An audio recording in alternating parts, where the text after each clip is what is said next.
I'll start off with one that explains why you should all have something which you can do, some party piece, whether it's a story to tell or a song to sing or a tap dance or a poem or anything, something you should do. Goes back to the time before television, before radio, when everything was passed on by word of mouth, and if you were a traveller, you were expected to also be a conveyor of gossip and conveyor of stories and news and everything else.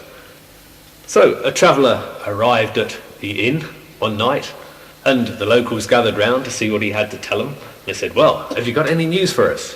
"No, nothing to tell you." "Any stories you picked up on the way? Any gossip? Any tittle-tattle?" And whatever they asked him, he said, "No, nothing to tell you." And they kept on pressing him and asking him, "What have you got for us?" "No, nothing to tell you." And so, in the end, all the locals got fed up and they went home. The traveller went up to bed, jumped into bed, went to sleep.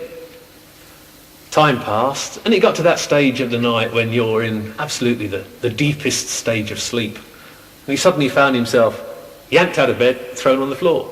His nightshirt was ripped off. Someone poured treacle all over him. Someone else ripped open the pillow. He was smothered in feathers. There he was, lying in utter amazement on the floor, covered in treacle and feathers. The landlord was standing in the doorway, and he caught the landlord's eye, and the landlord turned to him and said, "You'll have something to tell him tomorrow night."